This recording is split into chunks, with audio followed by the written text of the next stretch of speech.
सावरकर जी हैं, बुलबुल वाटर। अच्छा, बुलबुल पे उड़ रहे थे, यही झूठ बोला जाएगा अब देश की इतिहास की किताबों में, अब यही झूठ बोला जाएगा। कर्तव्य भूल करके जो है सड़क का नाम कर्तव्य पथ रख रहे हैं। अच्छी बात है, स्वागत करते हैं, लेकिन सरकार का क्या कर्तव्य होता है? अपनी किए हुए वादों को पूरा करना। इसके अलावा मध्य प्रदेश से आदिवासी पर थाने में हिरासत में उसकी मृत्यु हो जाए। देखिए, आज जो देश की हालत है, उस हालत में जो भी लोग इस देश से प्यार करते हैं, और देश से प्यार करने का मतलब होता है इस देश की संस्कृति से प्यार करना, इस देश के इतिहास से प्यार करना, इस देश की परंपरा से प्यार करना, इस देश के ग्रंथों से प्यार करना, इस देश की कहानियाँ, किस्से, पशु पक्षी, पेड़ पौधे, समाज की हर वो चीज़ जो इस देश को बनाता है, उससे मोहब्बत करना मतलब देश से प्यार करना होता है। हम देख रहे हैं कि पिछले कुछ सालों में राजनीतिक कुर्सी के लिए, अपनी सत्ता के लिए देश का जो सत्य है उसको गुमराह करने की कोशिश की जा रही है। क्या है देश का सत्य? देश का सत्य यही है कि किस्सों, कहानियों, पुरानों ग्रंथों, संस्कृतियों, मान्यताओं और परंपराओं से मिलकर के यह देश बना है। लेकिन आप देखेंगे कि हर चीज के बारे में जो है या तो आधा सच बोला जाता है या झूठ बोला जाता है। आज आप देख लीजिए कि हम भारत में जब घूम रहे हैं तो जो यह बात कही जाती है ना कि यह देश विविधता में एकता का देश है, ये आपको पता चलेगा।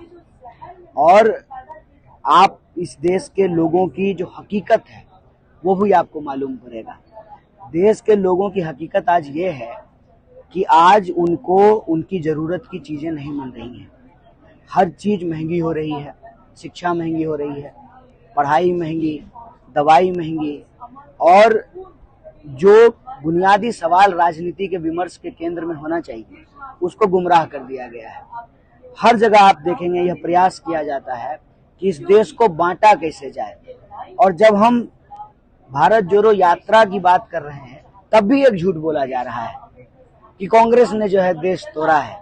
आप देखे होंगे, आपके सोशल मीडिया पे यह बात आई होगी, और आप सब जानते हैं कि गांधी इस देश को जोड़ कर रखने के लिए अपनी जान गंवा दिए। और गांधी क्या कहते थे? रघुपति राघव राजा राम, पतित पावन सीताराम, ईश्वर अल्लाह तेरो नाम, सबको सन्मति दे। इसके चलते जो है गांधी की हत्या कर दी गई। और जो लोग गांधी की हत्या किए आज कुर्सी पे बैठ करके दिन रात झूठ बोलते हैं। आप जानते हैं कि इस देश के बंटवारे में जितना जिम्मेवार मुस्लिम लीग थी, उतना ही जिम्मेदार आज जो लोग कुर्सी पे बैठे हुए हैं ये लोग थे। और ये लोग आपस में मिल करके सरकार बनाए। जनता को बताना आपकी भी जिम्मेवारी है, और यह नई जिम्मेवारी निभाई जा रही है। इसीलिए हम लोग अपना घर बार छोड़ करके, अपना काम छोड़ करके, यहाँ आप देख लीजिए सब लोग हैं, स्त्री हैं, पुरुष हैं, नौजवान हैं, बूढ़े हैं, हर उम्र के लोग हैं। हम लोग अपना घर छोड़ करके सड़कों पर क्यों हैं? क्यों जमीन पर सो रहे हैं? क्यों जो है लोगों के पाँव में छाले पड़ रहे हैं? क्योंकि यह सच नहीं बताया जा रहा। आज इस देश के अंदर जो सच्चाई है उसको आप देखेंगे तो देखेंगे कि झूठ उस पर हावी हो गया है। झूठ को इतना बार बोला जा रहा है कि झूठ बोलने वालों को लगता है कि झूठ ही सच हो जाएगा। सर, आपको ये बात समझ में आ रही है, हमें समझ में आ रही है, बाकी जो देश की जनता है उसको क्यों नहीं समझ में? इसीलिए तो कह रहे हैं, एक तेरा कदम एक मेरा कदम, मिल जाए तो जुड़ जाए वतन। आपको समझ में आ रही है ना? इसका मतलब आप भाजपा के साथ नहीं खड़े होंगे। और जैसे अगर बूंद बूंद घड़ा खाली होता है तो बूंद बूंद घड़ा भरता भी है ना। आज इस देश में ऐसी परिस्थिति हुई कि जो पार्टी देश की आजादी के लिए लड़ी उसके बारे में इस तरह से झूठ बोला गया। जिस गांधी जी ने अपनी जान गंवाई उस गांधी जी के बारे में यह कहा गया कि वो देश तोड़ते थे। नेहरू जी ने जो 15 साल से ज्यादा जेल में बिताए उनके बारे में कहा जाता है कि वो जो है देश को तोड़े हैं। सुभाष चंद्र बोस अपना घर परिवार छोड़ करके दर दर भटके। सरदार वल्लभ भाई पटेल ने जो है इस देश को जोड़ा। यही कांग्रेस है ना। क्या है कांग्रेस? कांग्रेस ये तो नहीं है कि जो हम आज हम लोग जो है कांग्रेस में शामिल हुए हैं, ये कांग्रेस तो नहीं है। कांग्रेस का इतिहास इस देश में आजादी के संघर्ष से शुरू होता है। और आज हम जो भी चीज, जिस भी चीज का हम फायदा उठा रहे हैं उसके लिए लोगों ने अपनी जान गंवाई है। यही हकीकत है ना। और आज इस हकीकत को अगर बदलने की कोशिश की जा रही है तो हम बार बार कहते हैं, राजनीति से ऊपर उठ करके, दलीय हित से ऊपर उठ करके, दल से ऊपर उठ करके हम देश की चिंता के लिए, देश के लिए आज हम लोग सड़कों पर हैं। हेमंत बिस्वा शर्मा ने कहा है कि भारत 1947 में जीता था, आज भारत एक है, राहुल गांधी की जरूरत नहीं यात्रा है। देखिए, यही भाजपा की वैचारिक दरिद्रता है कि एक स्वतंत्रता सेनानी बीजेपी के पास नहीं है। उसको कांग्रेस के नेताओं का ही तस्वीर लगाना पड़ता है। और आज भी कांग्रेस है, वीर सावरकर भी है, बुलबुल वाले। अच्छा, बुलबुल पे उड़ रहे थे। यही झूठ बोला जाएगा अब देश की इतिहास की किताबों में, अब यही झूठ बोला जाएगा। और मैं कह रहा हूँ कि यही वैचारिक दरिद्रता है कि तब भी उनके पास जो है कोई स्वतंत्रता संघर्ष में शामिल होने वाला व्यक्ति नहीं था। माफी मांगने वाला जो है क्या स्वतंत्रता संघर्ष में शामिल हो। और आज भी जो है कांग्रेस को गाली देने के लिए कांग्रेसी की ही जरूरत पड़ रही है। आप इस वैचारिक दरिद्रता को समझिए। और झूठ क्यों बोला जाता है? झूठ इसलिए बोला जाता है कि यह जनता को किए वादों को नहीं निभा सकते हैं, इसीलिए चाहते हैं कि झूठ बोल करके, लोगों को आपस में लड़ा करके, नफरत फैला करके हम दिल्ली की गद्दी पे काबिज रहेंगे। अब देखिए ना, अभी कर्तव्य पथ जो है नाम दिया गया है। कर्तव्य पथ पे जो है पेट्रोल पंप पे खुलना चाहिए और उस पर पेट्रोल जो है 30 रुपए लीटर मिलना चाहिए, तब न कर्तव्य पूरा होगा। कर्तव्य पथ पे जो है एक स्टॉल लगाना चाहिए सरकार को कि आप अपनी डिग्री लेकर के आइए और नौकरी पाइए। कर्तव्य पथ पे जो है किसानों के लिए जो है उनकी आमदनी बढ़ाने के लिए जो है एक केंद्र स्थापित किया जाना चाहिए। कर्तव्य भूल करके जो है सड़क का नाम कर्तव्य पथ रख रहे हैं। अच्छी बात है, स्वागत करते हैं, लेकिन सरकार का क्या कर्तव्य होता है? अपनी किए हुए वादों को पूरा करना। जनता के टैक्स के पैसे से आपका जो है हर चीज होता है। 20,000 करोड़ का महल बन रहा है, 8,500 करोड़ का जो है हवाई जहाज खरीदा गया, 15 करोड़ का कार खरीदा गया। तो जनता के टैक्स के पैसे से या तो जो है सरकार मजे उड़ा रही है या सरकार के दोस्त मजे उड़ा रहे हैं। लेकिन जनता की हालत क्या है? 45 साल में देश में सबसे ज्यादा बेरोजगारी है, महंगाई आसमान छू रही है। कहते हैं कि जिंदगी में जीवन छोड़ करके सब कुछ महंगा हो गया है, जीवन सस्ता और जीना महंगा हो गया है। यही हकीकत है। लेकिन सरकार ने सदन में आंकड़ा पेश किया कि 80 करोड़ लोगों को हमने फ्री में राशन बांटा। आंकड़ा तो पेश करते हैं, उनको 600 करोड़ लोगों ने वोट दे दिया था। ये आंकड़ा तो देते हैं, आंकड़ों की ही तो तिकरमबाजी करते हैं। हकीकत आप बताइए, पेट्रोल महंगा है कि नहीं है? हाँ बोलिए जोर से, डरिए मत। हम जानते हैं पत्रकार को जेल भेज देता है ना महंगाई भाई? क्या भाई बेकारी नहीं है? ठीक है, जेल भेज देगा सरकार, सच बोलोगे तो नौकरी चली जाएगी। जेल भेज रहा है ना लोगों को, सच बोलने वाले को। तो हम कौन सा जो है झूठ बात बोल रहे हैं? हम कौन सी अलग बात बोल रहे हैं?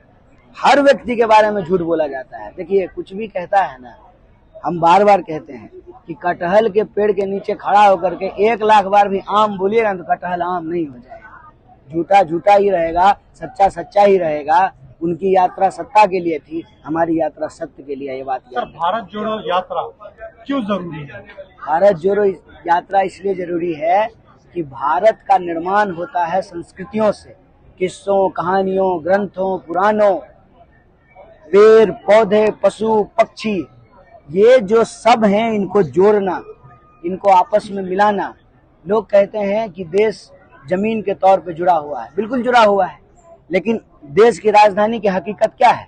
रात को 12 बजे महिलाएं बैठी हुई, पूछ लीजिए, रात को 12 बजे एक महीने से दूसरे मोहल्ले में जा सकती है महिला? तो इनको डर नहीं लगे, ये भी जो है एक आजाद देश में एक आजाद नागरिक की तरह अपनी जिंदगी जी सकें। और जो जरूरत की चीजें हैं, रोजी रोटी, कपड़ा, मकान, शिक्षा, स्वास्थ्य, सड़क, बिजली, पानी, ये लोगों को मिल सके, इसीलिए ये भारत जोड़ो यात्रा है। जब से भाजपा की सरकार आई है 2014 से, तब से आप लोग एक चीज तो कोशिश भरपूर कर रहे हैं कि ये बांटने के राजनीति कर रही है भाजपा, लेकिन अभी तक जनता को समझा नहीं पाए। क्या लगता है भारत जोड़ो यात्रा में ये चीज? आप जनता को बेवकूफ मत कहिए, जनता को बेवकूफ मत कहिए। देखिए, हम अपनी भी कुछ कमियां स्वीकार करते हैं। हम भी जो है उन माध्यमों पर उम्मीद लगाए बैठे थे ना, जो माध्यम ऑलरेडी बिक चुके हैं। जिन्होंने अपनी जमीन बेच दी, उनसे आप इस जमीन की क्या उम्मीद करते हैं कि वो भारत के इस हिस्से को जो है जोड़ करके रखेंगे? जो चैनल के मालिक हैं, ठीक है, उनकी हिम्मत है कि सरकार के खिलाफ बोल देंगे, उनके घर में भी ईडी जाएगा। सीबीआई का ऑफिसर आत्महत्या कर लिया, ये प्रश्न नहीं है। जो भी सरकार के सामने खड़ा होता है पता नहीं उसको कुछ हो जाता है।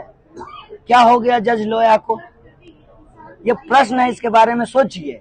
तो हमारी भी ये रही कि भारत जोड़ो यात्रा जो है ना, जो ही ये देश की सत्ता पे गद्दी पे काबिज हुए थे ना, तो ही हमको यह समझ लेना चाहिए था कि यह संस्थाओं को नहीं बचने देंगे, ना ये न्यायपालिका बचने देंगे, ना मीडिया बचने देंगे, ना जो है ये सरकारी केंद्रीय एजेंसियां बचने देंगे, ना देश की सार्वजनिक संपत्तियां बचने देंगे। तो जब कोई माध्यम काम नहीं आता है तो गांधी के उस रास्ते पे चलना चाहिए। जैसे गांधी इस देश को बचाने के लिए दांडी यात्रा पे निकल गए थे और नमक पे टैक्स बढ़ा था, और आज तो किस चीज पे टैक्स नहीं बढ़ा है मुझे बताइए। दूध पे, दही पे, मक्खन पे, हर चीज पे टैक्स बढ़ गया है। तो इमीडिएटली जो है हमको घर घर पहुंचना चाहिए, क्योंकि वो जो नारा लगाए थे ना, हर हर मोदी घर घर मोदी, उसी समय समझ जाना चाहिए था कि कोई घर सुरक्षित रहने वाला नहीं है। जब ये कह रहे थे कि हवाई चप्पल वाले को हवाई जहाज पे पहुंचाएंगे, इसका मतलब था कि हवाई जहाज चढ़ने वाले को हवाई चप्पल पे लेके आ जाएंगे।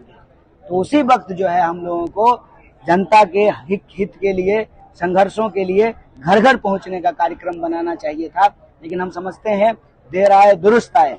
अभी जो है दक्षिण से उत्तर जा रहे हैं, नारा लगा रहे हैं, कश्मीर, कन्याकुमारी से कश्मीर, भारत माँ की एक तस्वीर, और यही नारा फिर लगाएंगे जब हम जो है पूरब से पश्चिम की तरफ या पश्चिम से पूरब की तरफ यात्रा करेंगे। जब तक देश में आजादी पर कोई हमला होगा, उसको जब भी छीनने की कोशिश की जाएगी, तो जो आजाद ख्याल के लोग हैं उनको सड़क पर उतरना पड़ेगा। यही लास्ट सवाल, जोड़ने की बात आप कर रहे हैं, लेकिन असम में मदरसों का बुलडोजर चलाया जा रहा है, यूपी में मदरसों का सर्वे कराया जा रहा है। बिल्किस बानों के मामले में मुखर होकर इतना लोग नहीं बोल पा रहे। सिर्फ एक चीज पे नहीं हो रहा है, आप ये समझिए।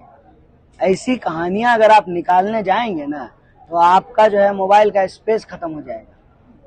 एक मोहल्ले में ही अगर आप लोगों के दुख तकलीफ पूछने जाएंगे ना, तो कोई ऐसा धर्म, कोई ऐसी जाति के व्यक्ति नहीं है जिसके साथ ये सरकार छलावा नहीं कर रही है।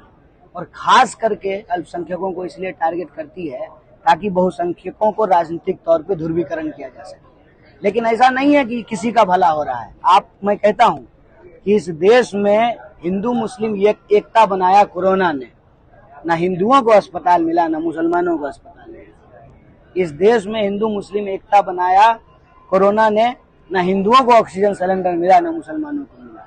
हकीकत यह है कि डेंगू का मच्छर जो है ना, मदरसा में सोने वाले को भी काट करके डेंगू ही फैला रहा है, और चर्च में सोने वाले व्यक्ति को भी डेंगू ही फैला रहा है।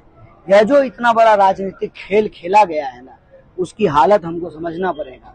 और उसमें यह है कि आज जैसे राम प्रसाद बिस्मिल और अशफाक उल्लाह खान, जैसे चंद्रशेखर आजाद और भगत सिंह, जैसे महात्मा गांधी और मौलाना अबुल कलाम आजाद, सब लोग साथ आए, महिला पुरुष हर धर्म जाति के लोग, तभी देश जो है 200 साल की अंग्रेजों की गुलामी से आजाद हो पाई। वो जो आजादी मिली है, अगर उसको हमको बचाना है तो गांधी के उस मंत्र के साथ चलना पड़ेगा, रघुपति राघव राजा राम, पतित पावन सीताराम, ईश्वर अल्लाह तेरो नाम, सबको सन्मति दे भगवान। सबकी सन्मति के लिए, सबकी उन्नति के लिए हमको मिल करके लड़ना पड़ेगा। और यह सरकार बार बार इस मुद्दे को गुमराह करेगी, भटकाएगी। इसीलिए इनके किसी ट्रैप में फंसने की बजाय हमारा जो सकारात्मक सवाल है, उन सवालों पर हमको कदम से कदम बढ़ा करके आगे चलना चाहिए।